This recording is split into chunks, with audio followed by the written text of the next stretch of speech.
근데 오늘은 삶의 예배에 대해서 이제 살펴보려고 합니다. 지난 시간에 말씀드렸듯이 공예배는 삶의 예배와 항상 같이 가야 합니다.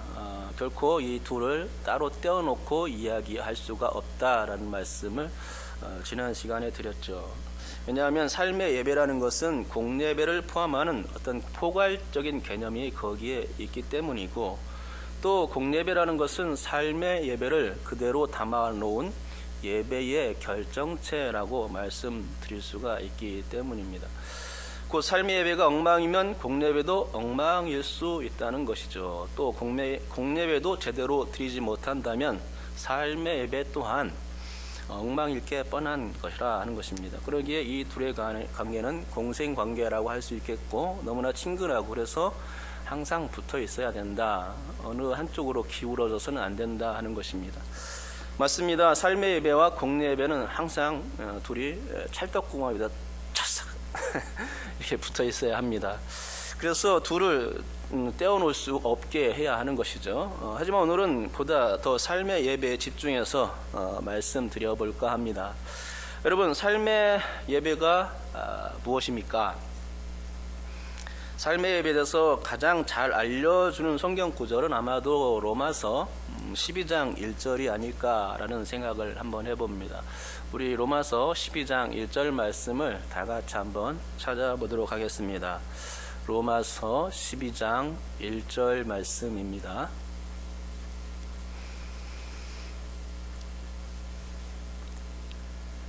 자, 로마서 12장 1절 말씀 우리 한번 같이 읽어보도록 하겠습니다.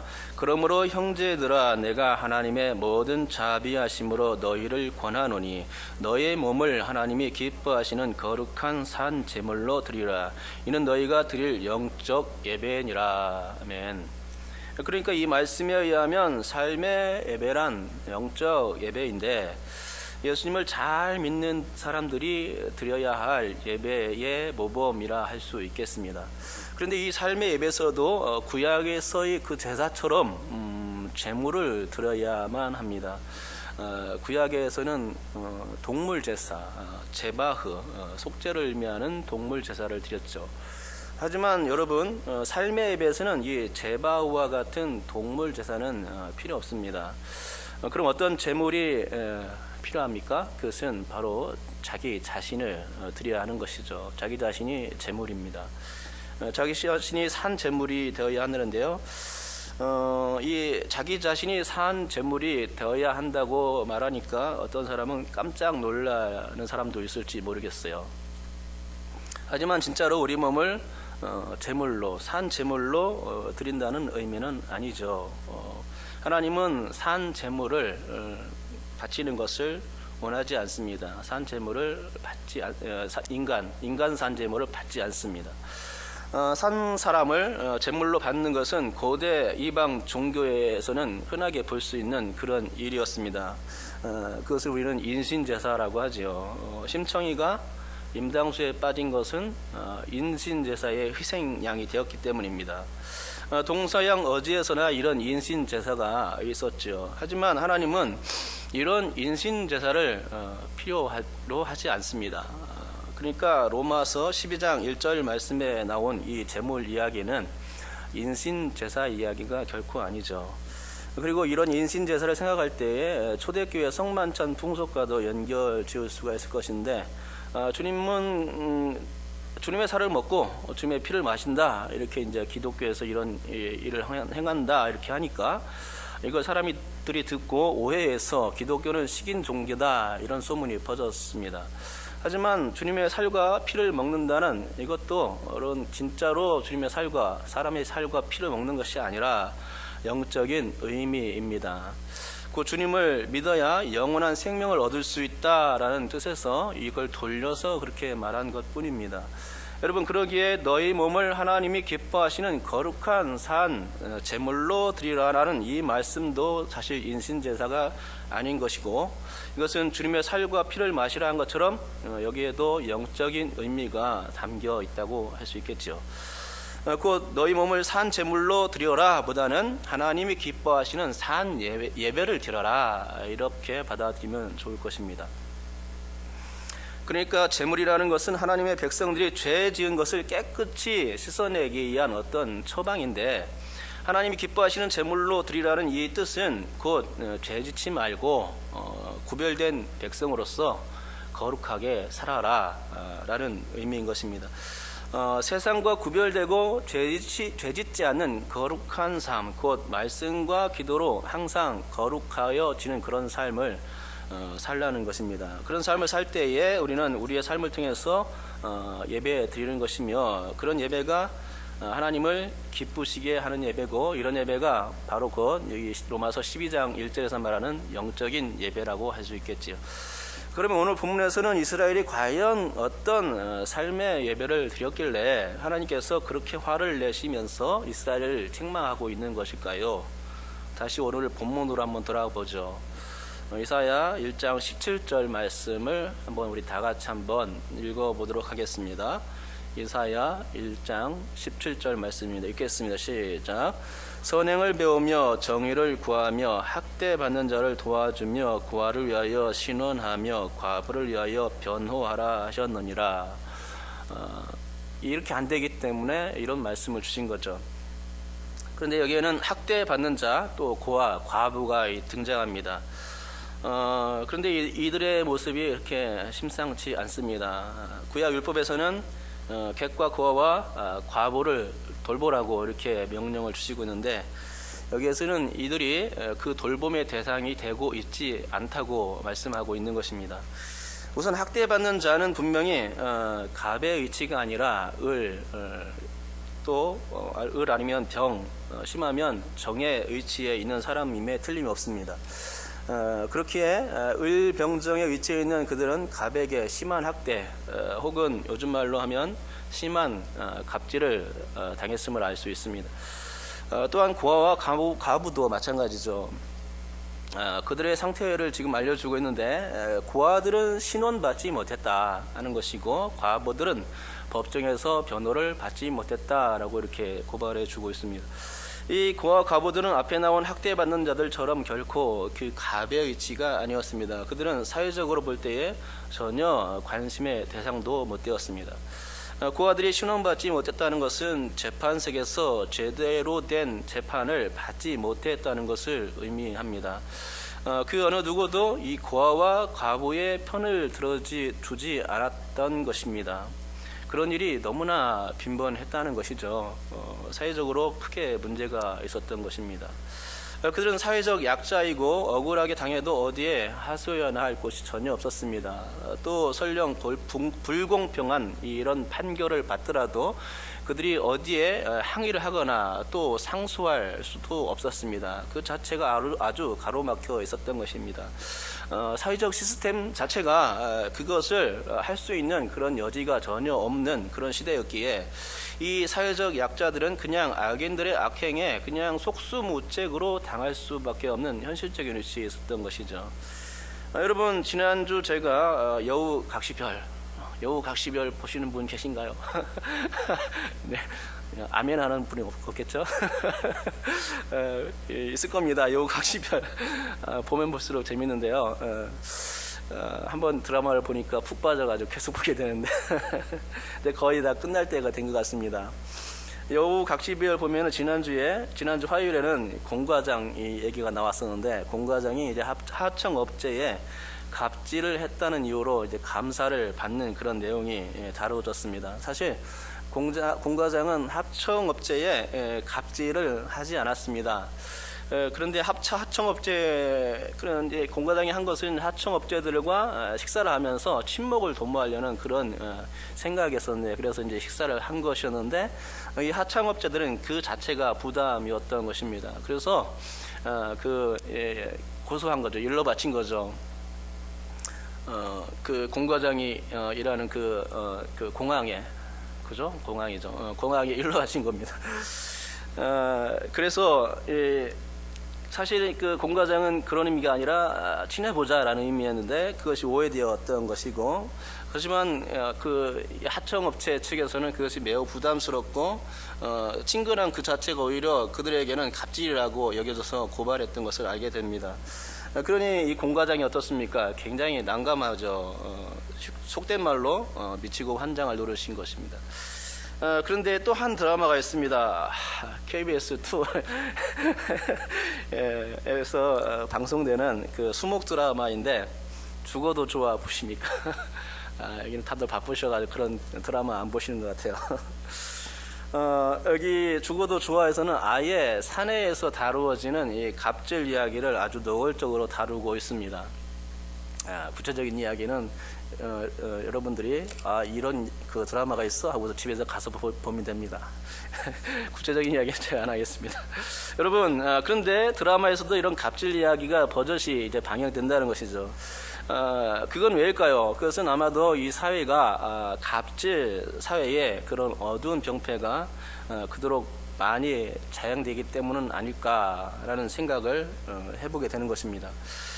회사에 먼저 입사했기 때문에 신입사원들을 괴롭히고 또 직책이 높다는 이유 한 가지로 인해서 아래 직원들을 마구 대하고 최근에는 어떤 사람들의 자기 직권을 이용한 폭언 및 폭력 행사를 그런 동영상을 직접 그 보도를 통해서 보여주는 것이 이제 그것이 안방까지 그냥 밀려 들어가는 그런 현상까지 보게 되는 것입니다.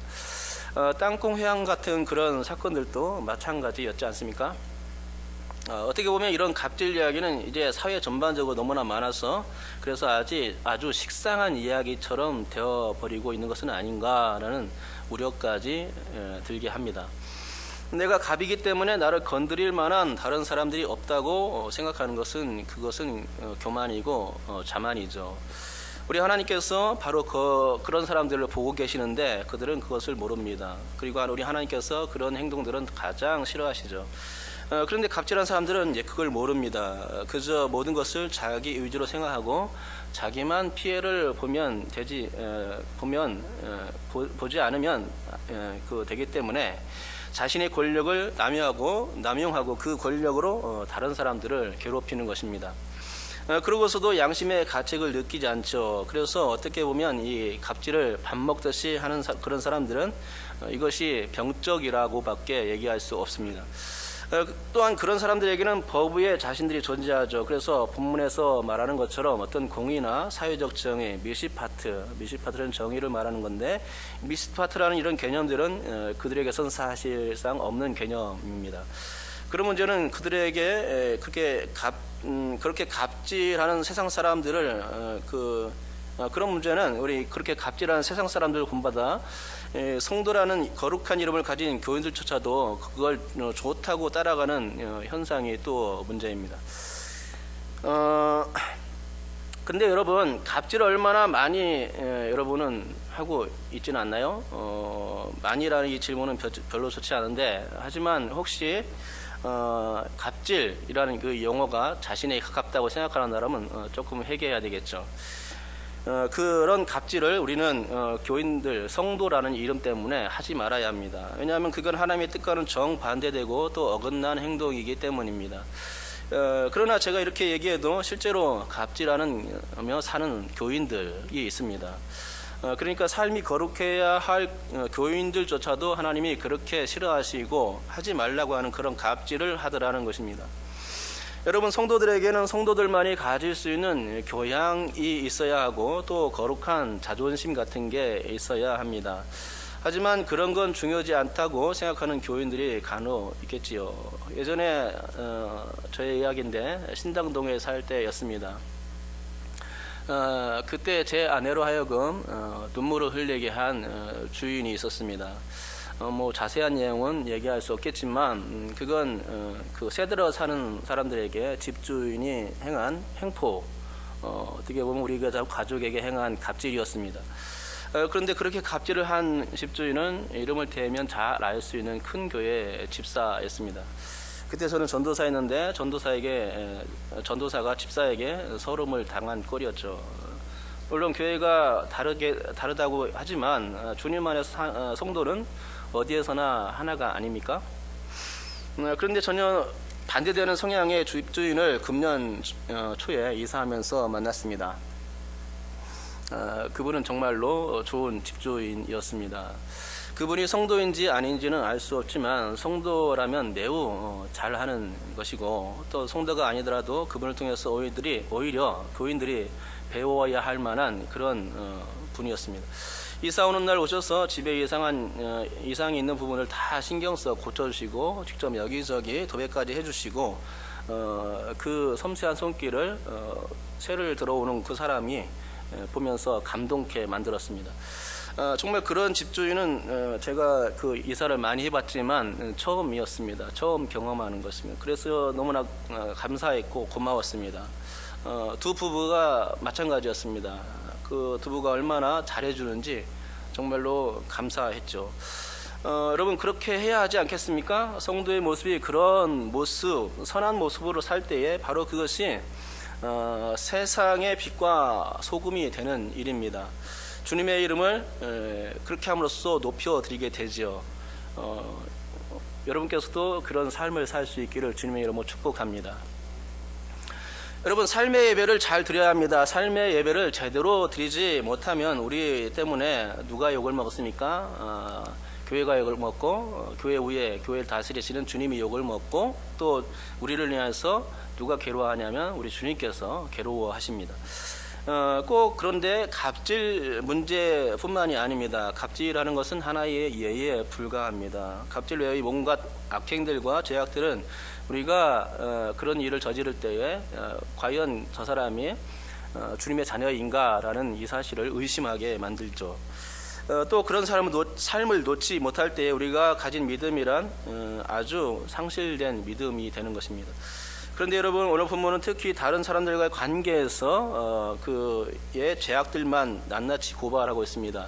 죄란 다른 사람들의 관계에서 짓는 죄도 있고 혼자서 짓는 죄도 있는데, 혼자만 관계된 그런 죄도 있는데, 오늘 본문에 나온 죄는 다른 사람들의 관계하에서 벌어지는 죄를 다루고 있습니다. 타인과의 관계에서 나온 악행, 그러니까 이것이 본문에서는 혼자 짓는 데보다 훨씬 큰 것임을 지적해 주고 있는 것이죠. 그러니까 하나님은 바로 그런 측면을 더욱 관심 있게 보신다는 점입니다. 혼자 짓는 죄는 다른 사람에게 영향력을 주지 않기 때문에 상처를 주지 않겠죠. 그렇지만 타인과의 관계에서 나오는 그 죄악들은 타인에게 깊은 상처를 주고 그 사람을 힘들게 합니다. 사실 그래서 본문이 그런 점에서 관점을 가지고 강조하고 있고, 하나님도 바로 그 점을 강조하는 것입니다. 15절 우리 함께 읽어보도록 하겠습니다. 15절 읽습니다. 시작. 너희가 손을 펼 때에 내가 내 눈을 너희에게서 가리고 너희가 많이 기도할지라도 내가 듣지 아니하리니 이는 너희의 손에 피가 가득함이라. 오늘 제목이죠. 제목이 저게 아닌데 지금 안 띄웠죠? 피가 가득한 예배 한번 읽어볼까요? 시작. 피가 가득한 예배. 예. 여러분, 15절과 16절을 제가 이제 분석하려고 하는데, 근데 그 15절 말씀은 아까도 말씀드렸듯이 혼자서 짓는 그런 죄가 아니라 타인을 힘들게 하는 죄, 몹시도 괴롭히게 하는 죄, 타인과의 관계에서 나오는 그런 죄 목록을 가르쳐 주고 있습니다. 우선 구절을 보시면 너희가 손을 편다, 이것은 기도죠. 우리가 찬양할 때 손을 높이 들고 찬양하지 않습니까? 찬양도 일종의 기도니까. 유대인들은 이렇게 손을 펴고 높이 펴고 이제 기도를 했는데요. 이렇게 손을 편다는 것은 어떤 평행법이 이제 이 말씀에 적용되는 것인데, 어떤 것과 평행을 이루느냐면요, 뒤에 나오는 너희가 많이 기도할지라도와 평행을 이룹니다. 그리고 내가 내 눈을 너에게서 가리고, 이 말씀은 또 뒤에 나오는 내가 듣지 아니하리니 라는 이 말씀과 평행을 이루고 있습니다. 그렇습니다. 이 평행을 이룬다는 것은 같은 말을 다르게 반복하여서 강조하는 방법입니다. 그러니까 지금 이스라엘 백성들로 그 백성들이 어떻게 하는 거냐면 기도를 굉장히 열심히 한다는 것을 이 15절 말씀을 통해서 알 수가 있습니다. 손을 들면서 기도하는 거죠. 그런데 손을 들면서 기도하는데 여러분 한번 상상해 보시기 바랍니다. 일단은 상상해 보기 전에 한번 실습을 한번 해봐야 될 것 같습니다. 우리 손을 한번 이렇게 딱 들어보시죠. 이렇게. 자, 비춰주세요. 가까이 클로즈업 해주세요. 자, 비춰주세요. 저거 치우고 다시 손 들어보세요. 계속. 예. 자, 이렇게 한번 쫙 돌려보세요. 이렇게 쫙 이렇게. 아니야, 저기, 예, 화면을 쫙 돌려보세요. 다시 이쪽으로. 자, 보면서, 자, 보이지 않습니까? 한 번 더도 쫙 끝까지 돌리세요. 예. 다 자신의 얼굴에 나와야죠. 내리세요. 예, 손을 이렇게 딱 들었는데 어떻습니까? 되게 막 뭔가 거창하죠. 거창합니다. 그 어떤 굉장한 모습이 우리가 손을 들었을 때 연출된 것을 알 수 있습니다. 그렇죠? 우리가 직접 봤지 않습니까? 손을 단지 손만 들었는데 굉장히 뭔가 액션이 막 주어지고 뭔가 힘있다는 표현을 하면 좋을까 모르겠네요. 하여튼 그런 모습입니다. 그런데 기도할 때 손만 단순히 이렇게 하고 가만히 있습니까? 그렇지는 않죠. 손만 드는 것이 아니라 막 몸을 앞으로 흔들기도 합니다. 이렇게 흔들게요. 그리고 잘 앉을 때는 막 손을 막 이렇게 흔들기도 하고, 그렇죠? 그리고 그런 행동들을 하면서 또 그냥 말은 안 합니까? 말도 하겠죠. 막 주여 막 이렇게 부르짖고. 그러면은 더 대단해집니다. 막 소리가 쩌럭쩌럭 여기저기서 막 소리가 나고 막 이렇게 난리가 납니다. 어떤 사람은 그 방언도 할 수 있겠죠. 거기서. 그러니까 이 15절 말씀은 굉장한 장면입니다. 지금 거기다가 많이 했다고 하잖아요. 그러니까는 이런 모습을 한두 번에서 끝난 것이 아니라 계속 지속적으로 한 것을 이제 상황을 보여주고 있는 것입니다. 그러니까 굉장히 열렬하고 또 어떤 면에서는 애절하고 열성이 가득한 그런 기도, 그런 예배를 지금 드리고 있다는 것입니다. 그러니까 이런 예배는 보통 예배가 아닙니다. 그러니까 우리가 예배 모범이라고 할 만큼 아주 특별한 예배, 아주 멋진 예배를 드리고 있는 것처럼 표면상으로는 그렇게 보이는 것이죠. 그런데 하나님은 그런 예배를 훌륭하다고 엑설런트 막 이렇게 하면서 칭찬하시고 있습니까? 아닙니다. 천만의 말씀이죠. 본문에는 하나님이 내 눈을 너에게서 가렸다. 그렇게 열심히 하는데도, 그렇게 많이 하는데도 가렸다라고 이렇게 표현합니다. 사실 본문에는 우리 한글 성경에는 손으로 가렸다 이렇게 나오고 있는데요. 원어 성경에는 어떻게 나오냐면 하나님 당신의 눈을 숨기셨다 이렇게 표현합니다. 눈 자체를 안 보려고 막 숨긴 겁니다. 거기다가 내가 듣지 않을 것이다. 니네들 기도 열심히 해도 내가 듣지 않을 것이야 라고 강력하게 이제 선언해 주고 있는 것을 보게 됩니다. 그러니 이건 정말 이해가 안 됩니다. 정말 열심히 최선을 다해서 많이 기도하고 있는데 하나님이 그런 이스라엘을 왜 안 보시고 기도를 듣지 않는가? 여러분 이해가 가십니까? 잘 이해가 안 갑니다. 정말 열심히 하는데. 그런데 이유가 나왔죠. 이는 이라고 이제 설명이 나오는데 어떻다는 것입니까? 이는 너희의 손에 피가 가득함이라. 한번 같이 읽겠습니다. 시작. 이는 너희의 손에 피가 가득함이라. 이 피는 무엇일까요? 동물을 제사를 드리기 때문에 나오는 피, 그래서 손에 묻은 피를 의미할까요? 그렇지 않습니다. 손에 피가 이게 가득하다는 것은 동물 제사를 드리기 때문에 그런 것이 아니라 삶 가운데서 다른 사람들을 힘들게 한, 그래서 피를 흘리게 만든, 그래서 그 사람들을 괴롭게 함으로 말미암아서 내 손에 괴롭힌 흔적에 손에 피가 묻은 그런 상태로 와서 예배를 드린다. 손에 피가 가득한 예배죠. 그런 예배를 드리고 있다고. 삶의 예배가 곧 엉망이라고 지금 말씀하고 있는 것입니다. 내 삶이 엉망이야. 그러니 그런 예배를 드리는, 그래서 너무 열심히, 정말 열심히 드리지만 나는 너희 예배를 절대로 받을 수가 없어 라고 이렇게 예배를 회피하고 있는 우리 하나님의 모습을 보게 되는 것입니다. 여러분, 하나님께서 우리에게 정말 우리가 정말 열심히 예배 드리는데 내 삶은 피로 가득해, 네 예배를 안 들을 거야, 네 기도를 안 들어, 이렇게 하면 좋겠습니까? 좋지 않죠. 그러면은 뭔가 개혁이 필요하고 갱신이 필요한 것입니다. 여러분, 다윗이 하나님의 집 그 성전을 그토록 짓고 싶었었는데 그가 짓지 못했습니다. 왜 짓지 못했습니까? 그가 피를 많이 흘렸기 때문입니다. 옳은 의미에서 이스라엘을 위해서 싸운 그 의미에서 그 피를 흘린 건데, 적들을 뭐 이렇게 그 블레셋 사람들이겠죠. 아무래도 그 적들을 무찌르고 이스라엘의 승리 가운데 세우도록 하기 위해서 그렇게 피를 흘렸는데, 정의의 피라고 오히려 할 수 있겠지만 하나님은 너는 피를 많이 흘렸기 때문에 안 돼라고 이제 선언하신 것을 알게 됩니다. 여러분, 세상에서 남의 피를 많이 흘린 사람은 예배의 자격이 없습니다.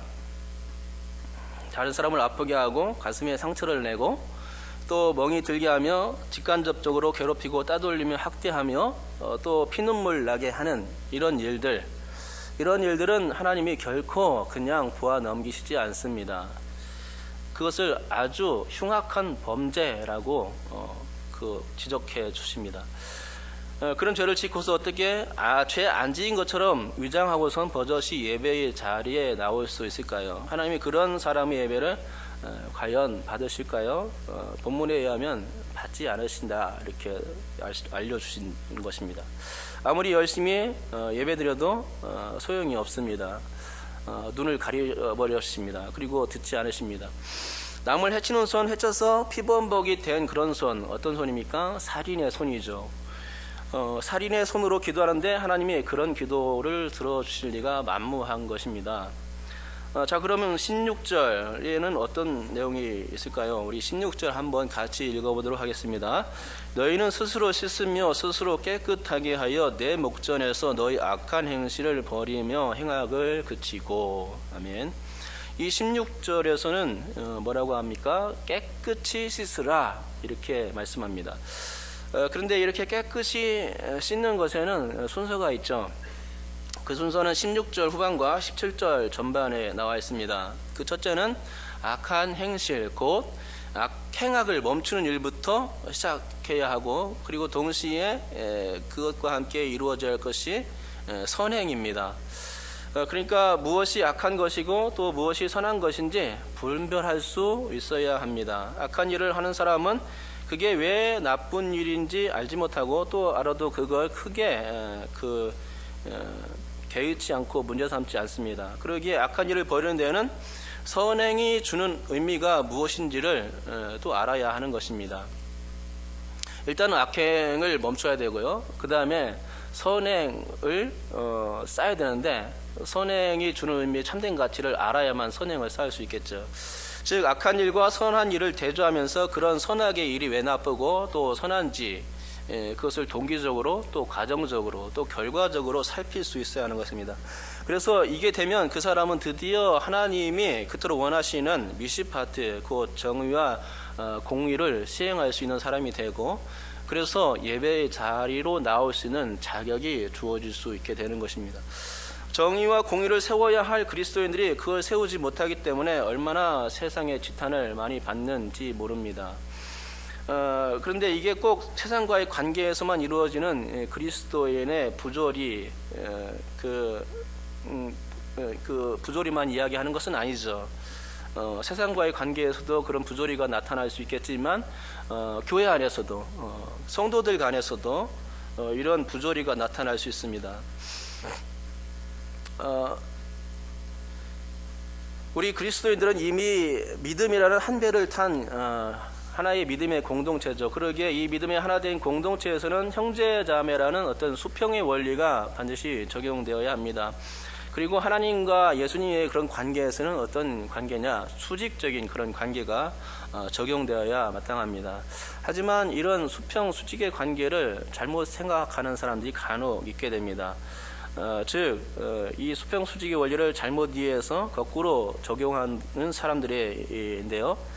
그들은 하나님과의 관계를 수직으로 해야 되는데 수평으로 하고, 또 믿음의 형제에게는 수평으로 해야 되는데 수직의 원리로 하는 것입니다. 이렇게 되면 큰일이 발생합니다. 이건 바보 같은 짓입니다. 그렇게 하지 말아야 되는데 간혹가다 이걸 모르고 거꾸로 적용하는 사람들이 있다는 것입니다.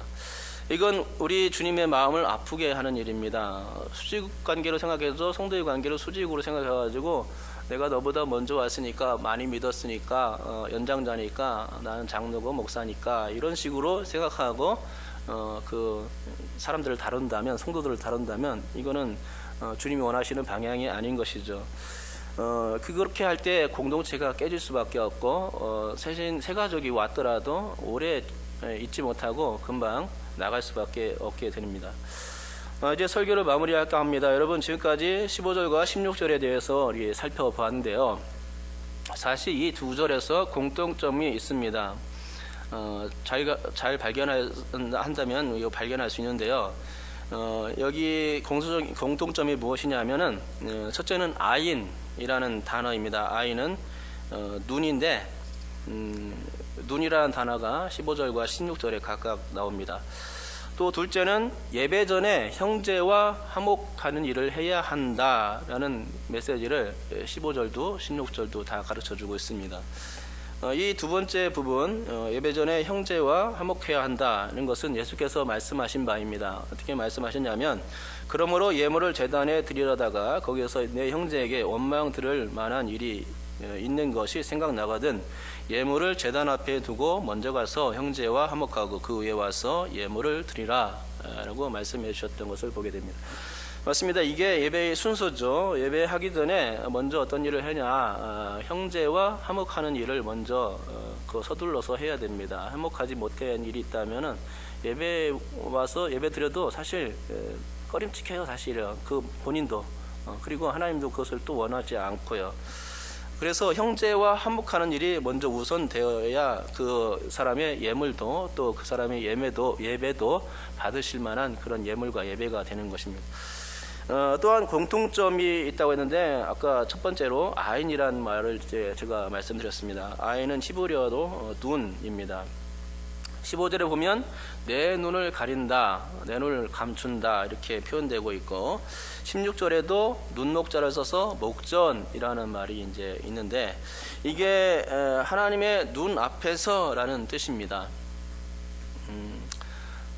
손오공 이야기를 하면 될지 모르겠는데 손오공이 그 우주 끝으로 움직여도 누구의 눈을 피할 수가 없었죠. 부처의 눈을 피할 수가 없다고 했는데 그것과 같습니다. 우리는 그 우주 끝에 어디를 있다 하더라도 하나님의 눈길을 전혀 피할 수가 없습니다. 그래서 우리의 죄악까지도 전혀 숨길 수가 없습니다. 하나님의 눈이 다 관찰하고 계신 것이죠. 그러므로 하나님의 목전에서 행하는 삶이 곧 삶의 예배로 가는 지름길이라고 할 수 있겠습니다. 곧 나의 모든 행위를 보시는 그 하나님이 계시다. 이 사실 앞에 우리가 서야 합니다. 이 사실만 알면 우리는 겸손해질 수 있고 우리의 악행 또한 마음대로 행할 수 없게 됩니다. 그것이 코람데오죠. 하나님 앞에서라는 라틴어. 이 코람데오라는 그 단어를 우리가 명심해야 되는 것입니다. 이 코람데오라는 사실을 명심할 때 하나님이 나를 항상 지켜보시는구나 라고 하면서 살면은 우리의 삶이 행하게 나올 수가 없겠죠. 타인과의 관계에서 나쁜 일을 일삼지 않을 것입니다. 갑질 이야기는 우리 삶에서 없어질 것입니다. 그러므로 여러분, 이제부터는 피가 가득한 예배를 드리지 맙시다. 왜냐하면 우리는 이미 하나님의 거룩한 자녀가 되었기 때문입니다. 하나님의 거룩한 자녀는 손에 피를 묻히지 않습니다. 또한 손에 피로 물든 그런 사람의 예배는 하나님의 목전에서 아무런 의미가 없습니다. 그래서 삶이 예배가 될 수 있는, 곧 우리를 주님 앞에서 산제물로 드릴 수 있는 참된 제사만을 드릴 수 있는 여러분이 될 수 있기를, 그리고 우리의 삶으로 우리의 삶이 정말로 참된 예배임을 증명해낼 수 있는 여러분이 될 수 있기를 주님의 이름으로 축복합니다.